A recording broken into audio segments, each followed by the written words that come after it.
Muy buenas noches, les saluda Emanuel Ortega en nombre del Centro Cultural de Bellas Artes Paxar. Le damos la bienvenida a todos los conectados y explicarle el fin de este webinar y el ciclo de entrevistas que tendremos todos los viernes a las 8 de la noche mediante el Facebook oficial del Paxars. En este encuentro contamos con la participación de un gran amigo cuya experiencia es la composición musical en películas, series, documentales y videojuegos. Álvaro Balbín nació en Lima, Perú. Realizó sus estudios en la Universidad Berklee College of Music con la especialidad en composición cinematográfica. Después de graduarse, regresó al Perú para trabajar y seguir su carrera como compositor de cine. Pasó 5 años trabajando en la industria cinematográfica peruana, además de impartir clases a tiempo parcial en la Universidad Peruana de Ciencias Aplicadas UPC, donde impartió clases de composición, arreglos, análisis musical. Después de trabajar durante 6 años en el Perú, decidió dar un paso más en su carrera y fue aceptado en el programa de posgrado con mejor puntuación en la Universidad del Sur de California, Los Ángeles, donde realizó una maestría. Ha trabajado con directores y productores de diferentes partes del mundo, incluyendo Estados Unidos, Perú, Colombia, China, India, República Dominicana, entre otros. Después de esta gran presentación, damos la bienvenida a Álvaro Balbín. ¿Qué tal, Álvaro? ¿Cómo estás? Hola, Manuel. Mucho gusto. Gracias por la invitación y feliz de estar acá contigo en tu charla de los viernes. Gracias, Álvaro. Para mí es un honor que te lo decía acá detrás de cámaras, pues que me hayas aceptado esta invitación. Para mí has sido un gran maestro, también una inspiración por parte de lo que es la música contemporánea, ¿no? Bueno, nos conocemos ya hace un buen tiempo atrás. Yo fui tu alumno en la universidad, en la UPC, ¿no? Y también creo que mi último ciclo lo hice contigo. Creo que fue lo que es la composición. Creo que mi último taller lo hice contigo, taller 4 si no me equivoco. Ha pasado muchos años. Y bueno, Álvaro, contento. ¿Qué tal? ¿Cómo estás? ¿Cómo te está tratando este tiempo? Muy bien, muy bien. Yo acá en Los Ángeles. Ahorita vivo en Los Ángeles y he estado acá ya desde el 2018. Bueno, el 2018 dejé de enseñar en la UPC, ¿no? Y dejé Ujú. Lima, me vine a Los Ángeles y estoy acá desde ese entonces estudiando, trabajando, haciendo muchos proyectos y tratando de dejar el nombre de Perú lo más alto que pueda, ¿no? Y lo estás haciendo, Álvaro, lo estás haciendo y es lo que conversaremos más adelante, ¿no? Y bueno, Álvaro, ¿cómo estás?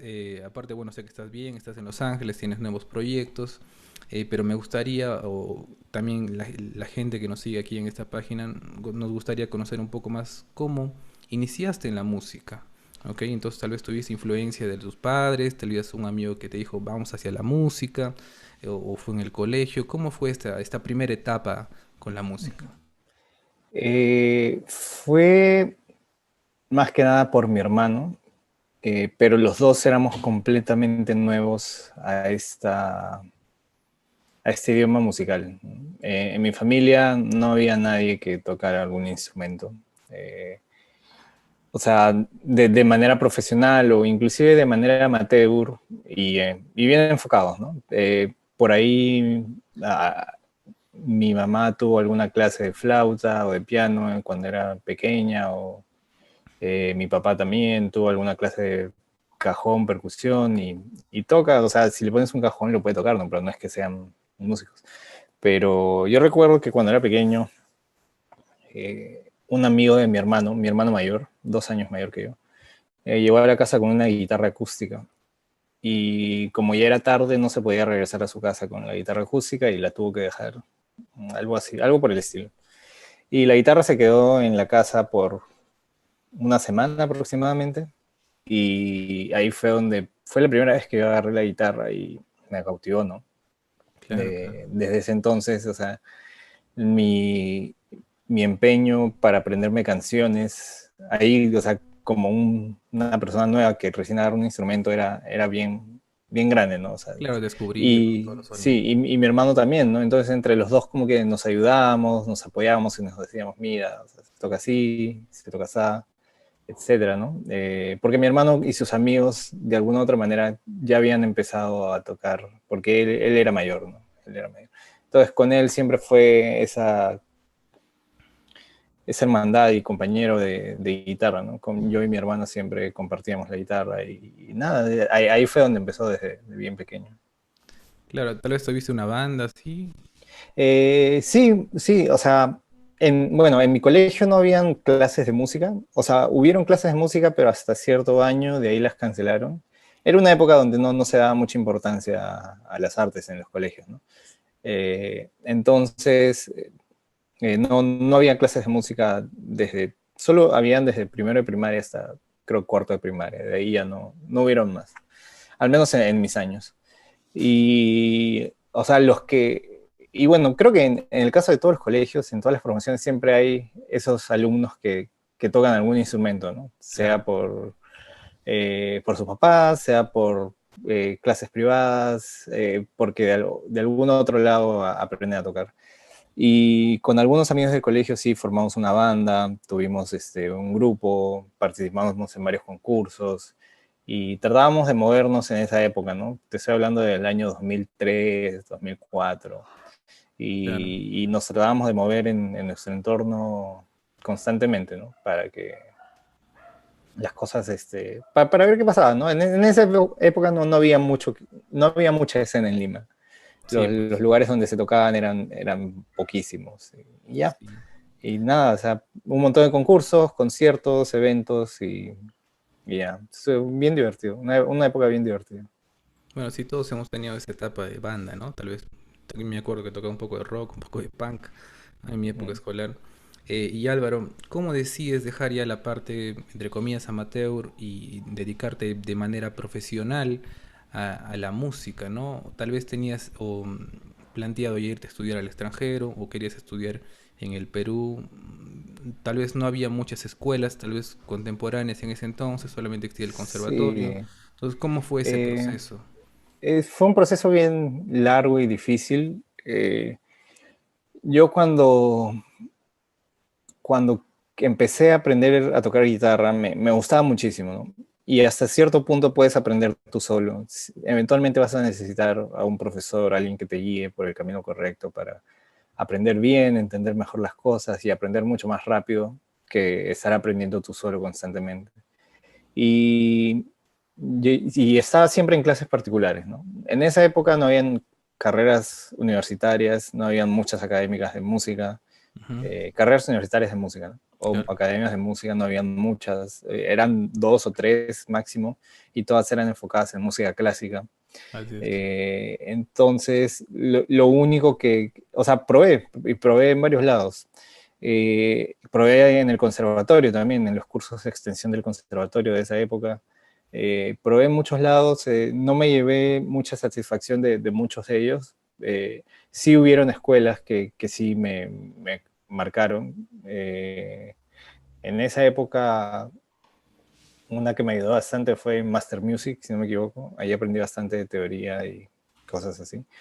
Pero bastantes de mis profesores particulares me ayudaron muchísimo en lo que era la guitarra, ¿no? Y desde pequeño siempre tuve la noción de que para ser bueno tenía que dedicarle muchas horas Mucho tiempo. a la guitarra, en esa época la guitarra, ¿no? Porque en esa época todavía no sabía qué era componer, qué era producir Claro. y todas esas cosas, ¿no?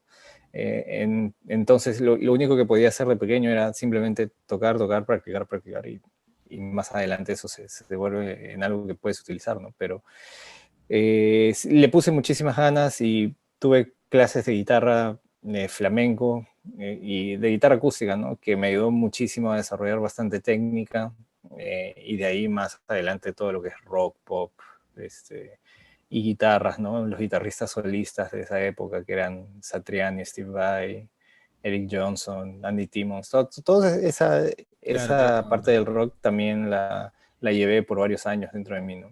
Y, y nada, o sea, me fascina, o sea, hoy por hoy, 2020, todos los estilos de música que he conocido de alguna u otra manera me fascinan. Tienen cosas de las que he aprendido mucho y uno siempre puede rescatar de todo algo, ¿no? O sea, de cualquier estilo de música puedes rescatar algo Claro, interesante. entonces me comentas, bueno, que pasas por varias escuelas, pruebas el conservatorio, y bueno, y decides ya tal vez unos años más adelante irte a Berkeley a estudiar música. No sé si ahí ya habías decidido estudiar la especialidad de composición para lo que es música para cine. Sí, bueno, llegar a Berkeley no fue fácil, ¿no? Porque todos estos caminos de probar todas las escuelas que podía Ujú. y que ninguna en esa época ofrecía algo muy serio que digamos, o sea, o trataban de ofrecerlo, pero en esa época no se podía por el mercado musical peruano, ¿no? Claro. No había un mercado tan grande que digas, vamos a hacer una carrera seria de música. O sea, habían algunas otras escuelas que sí te ofrecían lo que podían, pero en mi caso siempre traté de buscar algo más tecnológico, algo más, con un campo mucho más amplio, ¿no? Entonces ahí fue donde empecé a buscar internacionalmente qué se podía hacer y ahí fue donde encontré Berkeley y muchos de los músicos que admiraba habían estudiado ahí, ¿no? Y obviamente estamos hablando del 2006, 2005, 2006, cuando empiezo a investigar. Eh, y, y nada, en esa época no es que había YouTube Claro. para Para investigar. aprender tú solo, ¿no? Era Mm. simplemente tú practicar con tus libros y con los profesores que podías y ya, ¿no? Entonces, fue una audición bonita que tuve que hacer para allá y gracias a Dios pude ingresar con beca y nada, y salir para allá, ¿no? ¿Cuántos años estudiaste en Berkeley? 4 años. 4 años. Sí. Y terminaste Berkeley y volviste para Perú, creo, ¿no? Sí, sí, que yo quería trabajar en Lima, todavía era muy joven en esa época y quería trabajar en Lima eh, y probar el mercado peruano, ¿no? Y un año, casi un año después de que yo a Lima y ya empecé a moverme por las escenas de Lima, Antonio Yerbasoni, que en esa época era el director de la carrera de música De música. de la La UPC. UPC, hablamos y me invitó a pertenecer a la plana docente del UPC, ¿no? Y ahí fue donde diseñé los cursos de arreglos 1, arreglos 2, análisis 1 en esa época, y más adelante taller de composición 1 y 4, que fueron los que enseñaban, ¿no? Y nada, para mí esos 6 años enseñando en el UPC fueron hermosos, fueron muy bonitos. Bueno, para mí también, ¿eh? Gracias. Fue bien. Yo soy siempre de las personas que le dedican, sea lo que sea que haga, le dedico el 100% de mi tiempo, ¿no? Y todas mis fuerzas. Y en esa época yo sabía que las primeras promociones siempre son las más importantes en ese tipo de carreras, ¿no? Y era lo que yo investigué porque empecé a escribirle a bastantes directores del extranjero, ¿no? Y les preguntaba recomendaciones, ¿no? Y ellos me decían, y entre sus recomendaciones me decían que las primeras promociones de cualquier carrera de música nueva en un país donde no había carrera de música siempre van a ser las más importantes, porque ellos van a ser el fundamento de las siguientes generaciones por 20, 30 años, ¿no? Hasta que tomen el relevo la siguiente generación, ¿no? Y dicho y hecho ha pasado eso. Desde que los alumnos se han empezado a graduar, uh, han tomado el control de la escena de Lima totalmente y hay gente muy talentosa, hay gente que es muy capaz de hacer cosas increíbles y yo estoy muy, muy feliz de poder haber contribuido en algo en eso, ¿no? Qué bien, Álvaro, y te felicito, ¿no? Por lo que dices que siempre dedicas tu 100%, ¿no? Y que lo he visto, ¿no? En las clases de, no sé, de arreglos, creo que fue la primera clase que llevé contigo, o también análisis, y bueno, y finalmente lo que es la composición. Entonces es cierto todo lo que tú dices y te felicito, ¿no? Y lo has diseñado muy bien, ¿no? Estos cursos y que se siguen dando, ¿no? Claro. Y bueno, y Álvaro, en esta etapa de que tú eras docente en la universidad, en la UPC, también venías trabajando con otros proyectos a la Sí, par. sí, trataba de hacer lo que siempre he hecho, ¿no? Música para audiovisuales, todo lo que es cine, series, televisión, que bueno, en Lima es un mercado mucho más pequeño, ¿no? O sea, no es un mercado tan grande como el de extranjero, pero es algo bien que me gustó bastante, ¿no? Conocí gente muy, muy capaz también en el ámbito audiovisual. Y hubieron proyectos muy bonitos en los que participé, ¿no? Y sí, siempre los recuerdo con mucho cariño y yo siempre feliz de poder hacer proyectos en Lima también, ¿no? O sea, no es que solo los haga acá afuera, sino cualquier cosa de Lima que me propongan y que se pueda hacer, yo feliz también, ¿no? Qué bien, Álvaro, qué bien. Bueno, y entrando un poco más ya a lo que es la composición, me gustaría saber cuál es la metodología de composición dentro de la música para cine, ya que componer, por ejemplo, ¿no? Para un documental puede ser diferente, no sé, a una película narrativa o una película de acción. Entonces, son caminos diferentes, ¿no? O sea, el tipo de composición, por mis conocimientos que tengo, pues es diferente, ¿no? No siempre es tal vez trabajar con motivos y desarrollarlos, ¿no? Seguro va mucho la parte audiovisual también, ¿no? ¿Cómo es este proceso en este caso de este tipo de proyectos? Eh, sí, es muy distinto a lo que es componer para estilos específicos. Ujú. Cuando uno quiere hacer un- una pieza de jazz, una cumbia, un festejo, un guayno, ya hay ciertos parámetros que uno tiene que seguir porque ya están decididos por ti, ¿no? Sea en instrumentación, sea en forma, sea en estilo, sea de fraseo, sea la forma de tus líneas melódicas. Todo eso ya está bastante decidido en un montón de estilos, ¿no? Sea cumbia, guayno, festejo, rock, indie, todo esto está ya muy decidido. Ujú. Entonces, obviamente, siempre puedes innovar, ¿no? Siempre puedes hacer cosas nuevas, pero la base siempre está puesta. En el caso de lo cinematográfico, usualmente no hay una base puesta. Claro. Entonces tú tienes que desde cero crear un mundo para cada proyecto en el que trabajas, ¿no? Y ojo, estoy hablando más que nada de películas, ¿no? O sea, Claro, comerciales es algo completamente diferente. claro. Eh, pero en lo que es películas, uno tiene que desde cero crear un mundo musical. Y eso es bien complicado la primera vez que lo haces, porque uno no está acostumbrado a eso, ¿no? Uno está acostumbrado, ah, ya voy a hacer rock, ya sé cómo va a ser mi batería, ¿no? Tarola 2 y 4, hi-hats en corcheas o cosas así, ¿no? Y esa va a ser mi base, que la puedo cambiar más adelante, la puedo poner más compleja, pero eh, esa es mi base, ¿no? Pero en cambio, en una composición para visuales, para una película, no es así, ¿no? O sea, Claro. ahí va más ya la capacidad de poder crear algo musical que vaya con la imagen, ¿no? Problema. Que vaya con la imagen de ese momento, ¿no?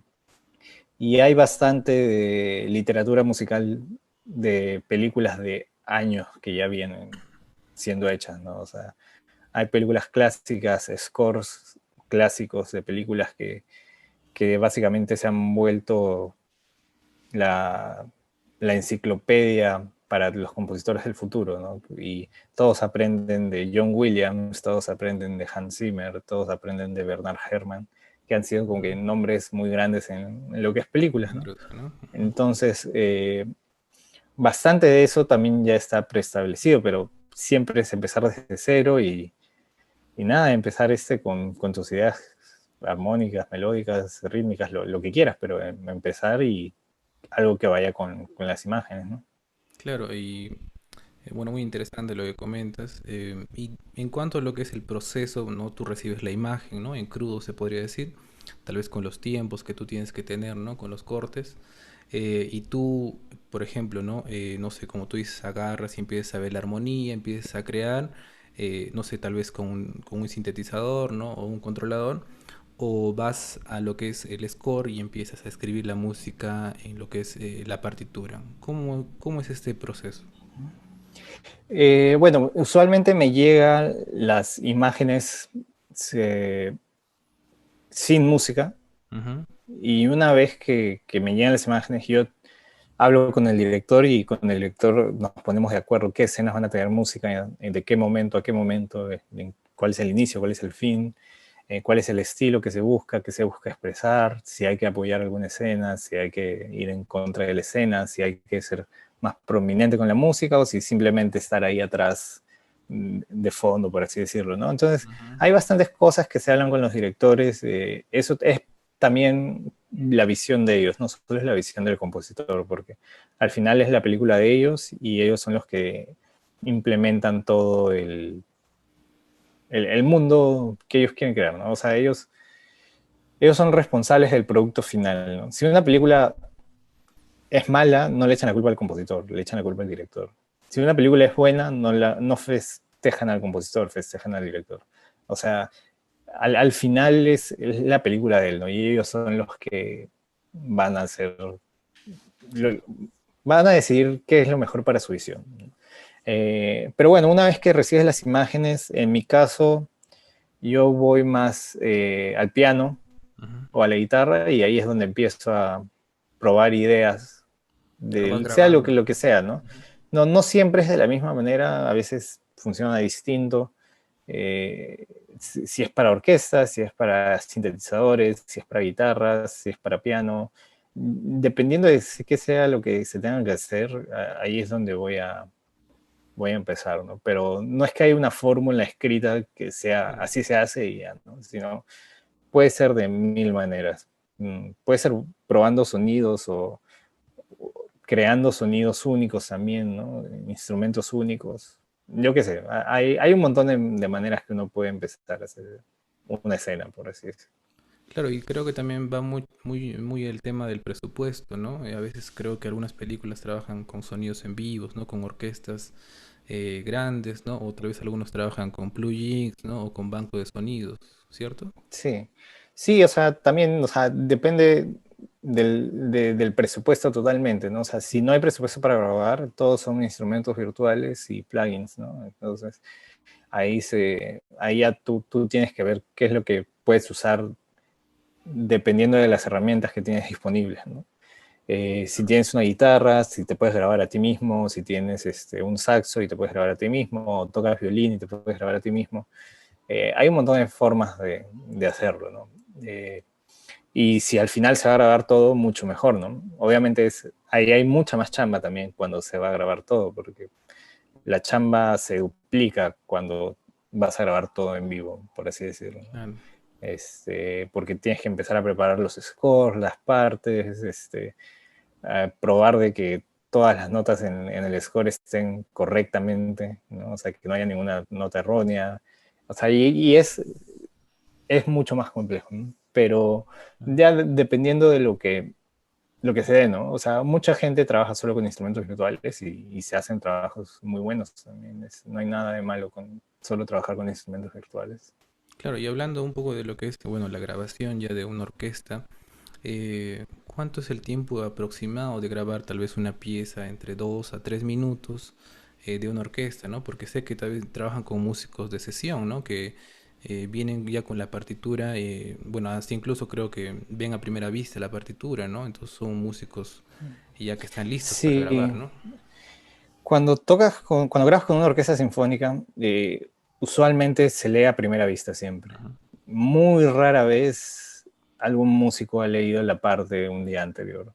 ¿Por qué? Porque no tienen acceso a ella. Ellos llegan, la sesión empieza a 9 de la mañana y ellos 8:30 ya están sentados en su silla, eh, las maderas probando sus reeds, probando sus cañas, Ujú. todos calentando, ¿no? Para que a las 9 en punto se empiece a grabar la primera nota musical. No es que a las 9 recién se están acomodando y Claro. arreglando sus instrumentos, ¿no? A las 9 en punto ya están grabando la primera nota musical.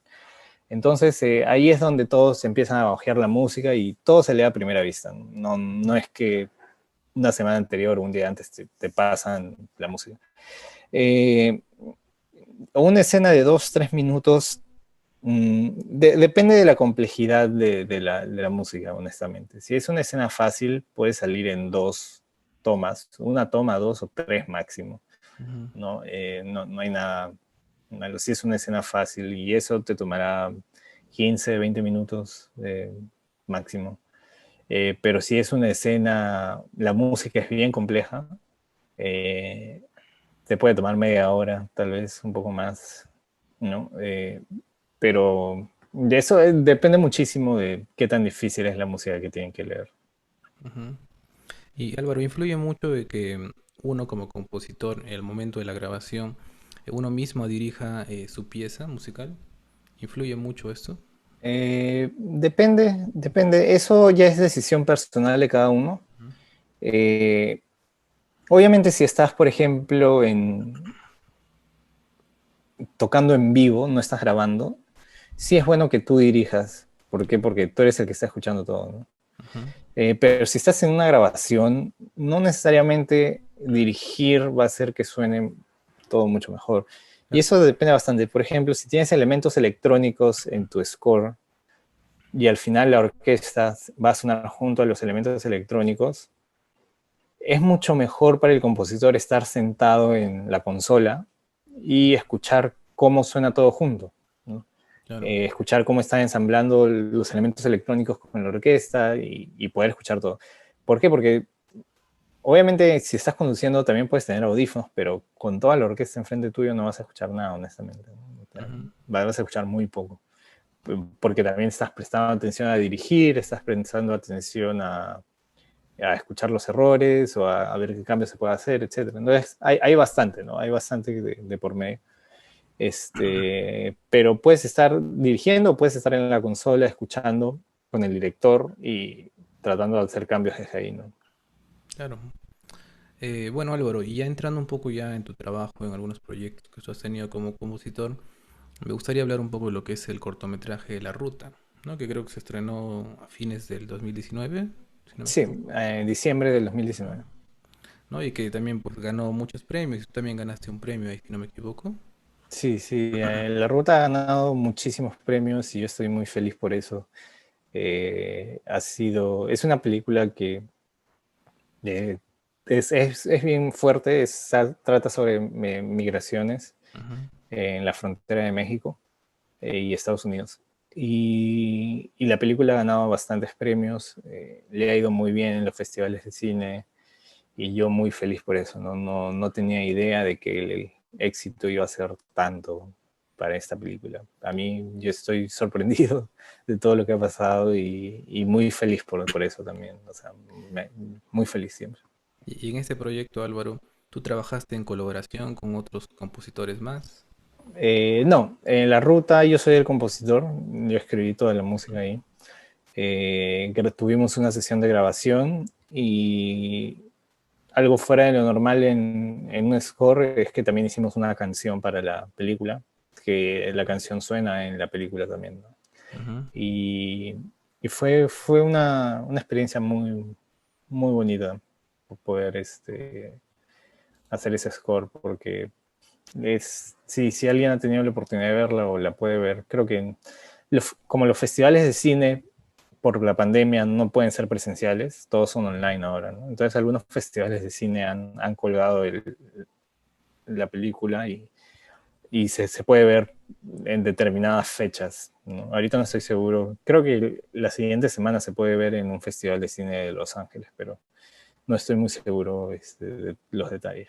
Ya. Eh, pero, pero sí, fue un proyecto muy bonito y gracias a la directora Star Victoria que confió en mí, en el trabajo, y ella es muy buena, muy talentosa, es muy buena líder, eh, hizo que el trabajo sea mucho más fácil de lo que podía ser, ¿no? Bueno, Álvaro, entonces, ¿te parece si escuchamos tal vez un poquito, un track de alguna Mm, de esa película? sí.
Bueno, Álvaro, coméntanos un poco de la instrumentación que se utilizó para este proyecto, que se escuchan muchos instrumentos suramericanos, ¿no?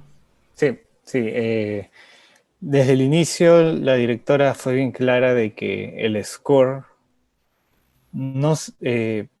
bueno, la película pasa en más que nada desde Guatemala hasta la frontera de México. ¿No? Pero la directora no quería asociar solo esos países con la música. Quería que sea un poco más universal, porque la historia no solo trata de una nación, sino trata de muchas familias de diferentes naciones que pasan por esa situación, que es migrar hacia los Estados Unidos a través de la frontera. Y, y bueno, o sea, por ese entonces se decidió que la instrumentación iba a ser netamente, o no netamente, pero en su gran mayoría utilizar instrumentos sudamericanos. ¿No? En mi caso llegamos a la conclusión de que se iba a usar el charango, el ronroco, eh, el bombo andino, ¿no? Y otros instrumentos un poco más de... Si no me equivoco, hay algunas maderas, pero no maderas melódicas, simplemente maderas haciendo efectos, ¿no? Como que los overblows que hacen. ¿No? Y nada más. Y de ahí, bueno, tenemos guitarra acústica de nylon, que bueno, puede pertenecer a cualquier lado de Ujú. Sudamérica. Y guitarras eléctricas para darle un toque más moderno. Habían violines, violas, chelos Cuerdas. y bajo, contrabajo. ¿No? Ujú. Sí. Tú grabaste todas las cuerdas, tanto Sí, las guitarra. cuerdas se grabaron en vivo, se grabaron en vivo. Hay un video detrás de cámaras el día de la grabación, está en YouTube, simplemente lo buscan con mi nombre y debería aparecer en los primeros resultados. Y, y fue una experiencia bien, bien bonita. Siempre grabar instrumentos en vivo le da un toque mucho más humano Así es. a todo esto.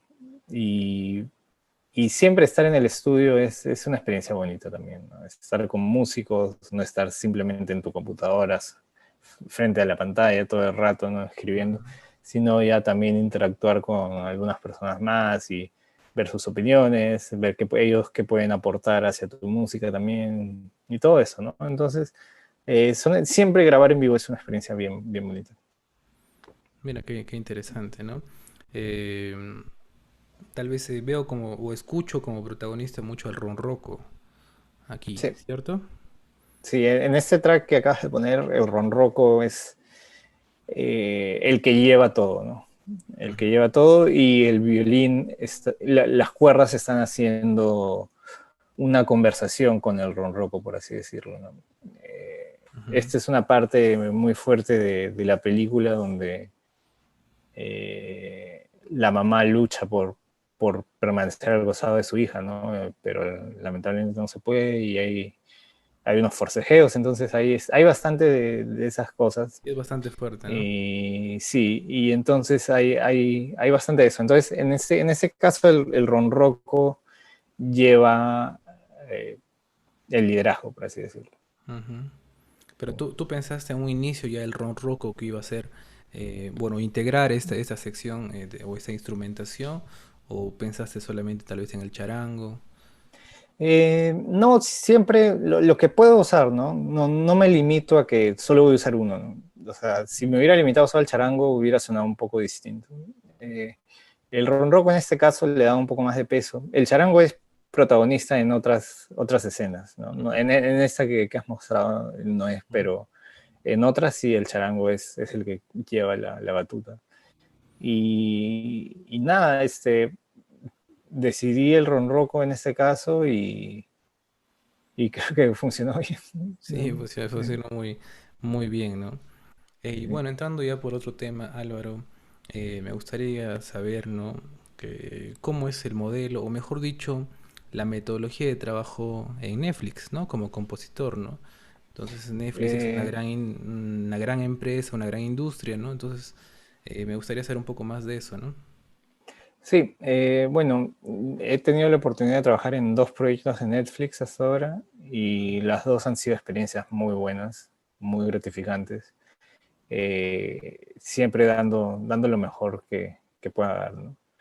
Eh, en el caso de Street Food Latinoamérica, en el episodio de Perú, pude hacer, Lima, ¿no?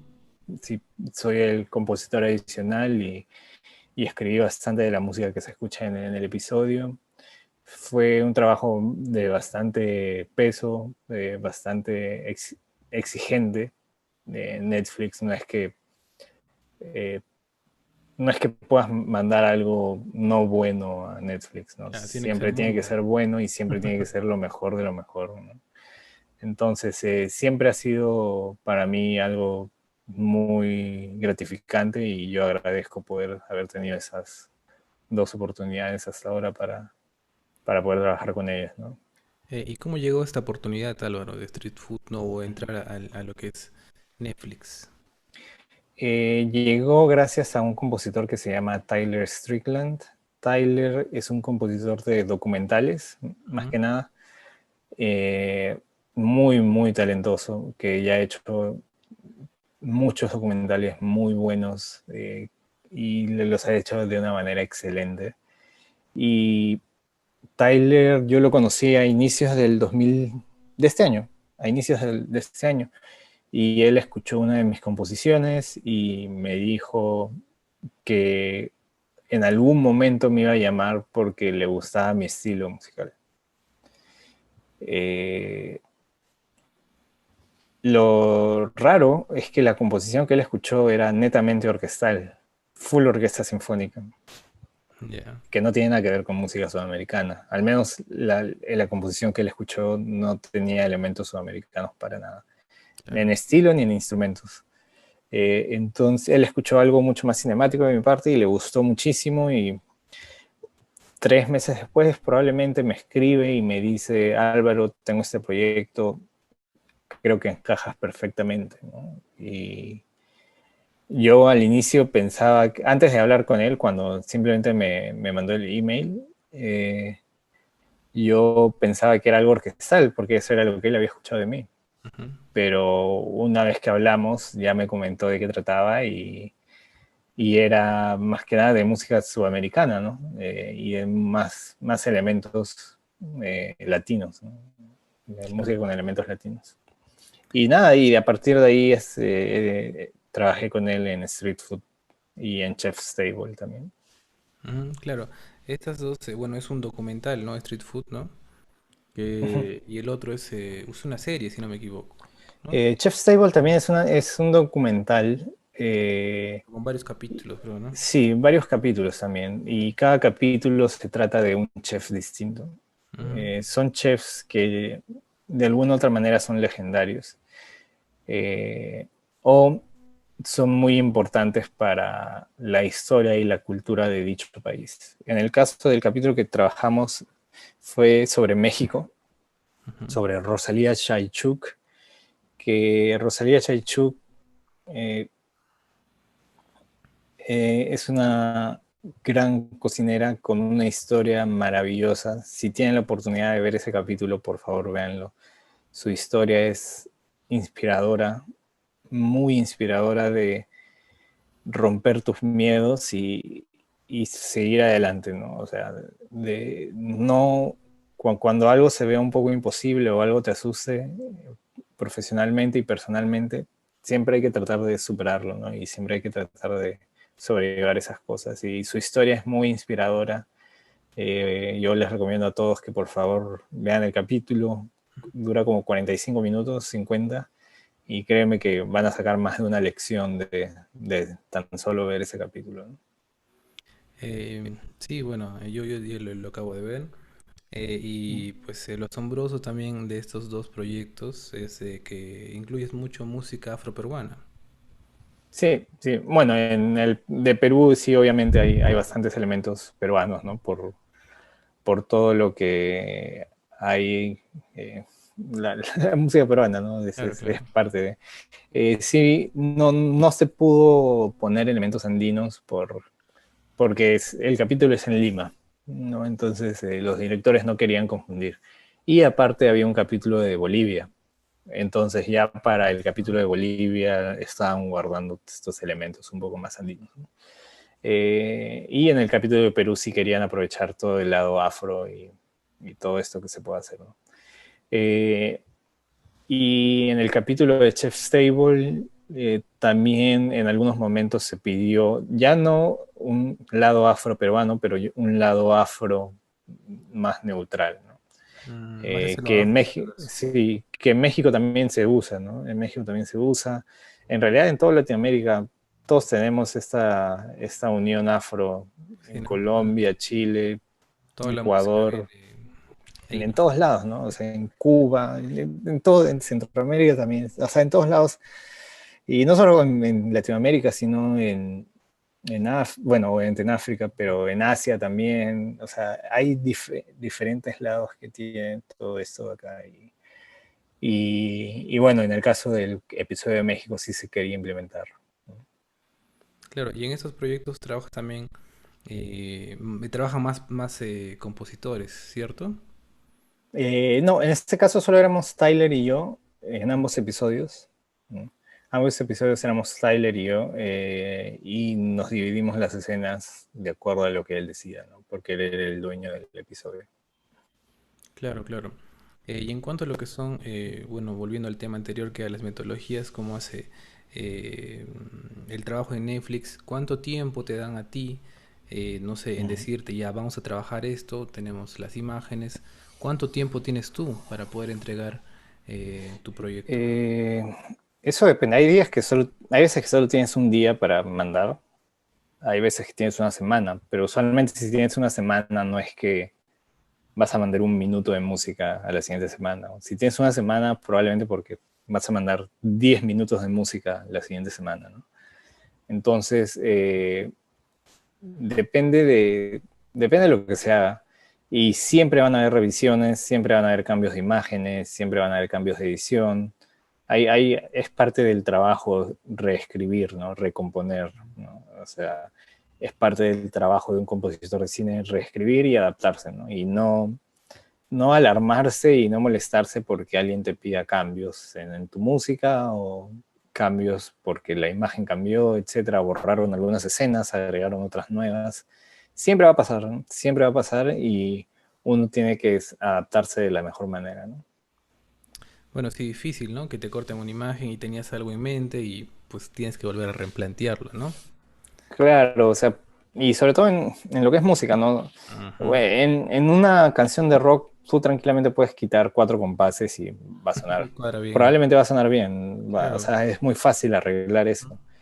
Pero en algo instrumental que las formas, la forma es más en base a la línea visual o en lo que está pasando en la historia, ¿no? O sea, musicalmente, Claro, por los compases que a cortar, veces se te van a tener que cortar cortar, ¿no? escenas por diferentes lados y de ahí cortar la música en esos lados no va a funcionar, ¿no? Entonces, muchas veces tienes que simplemente reescribir desde cero y adaptarte a eso, ¿no? Y tomarlo como que es parte de tu trabajo y normal, porque en realidad es parte del trabajo reescribir siempre. Claro, se van a crear nuevas métricas, tal vez, ¿no?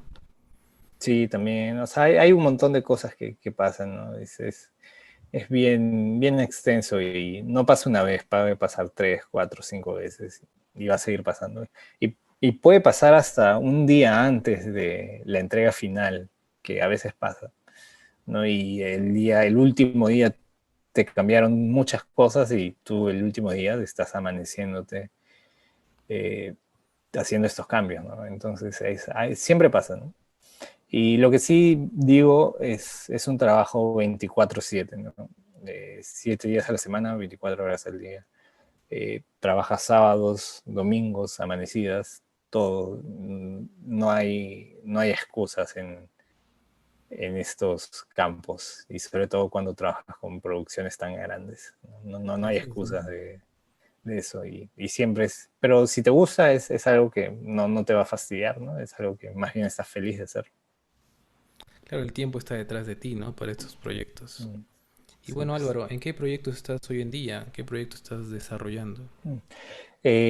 Acabo de terminar tres documentales, uno sobre Ecuador, sobre la deforestación ilegal en Ecuador, otro sobre poblaciones vulnerables en Sierra Leona, África, Ujú. y otro sobre refugiados en Kenia, en África también. Y son tres documentales muy, muy buenos que van a ser lanzados en los próximos meses, todavía falta un poco.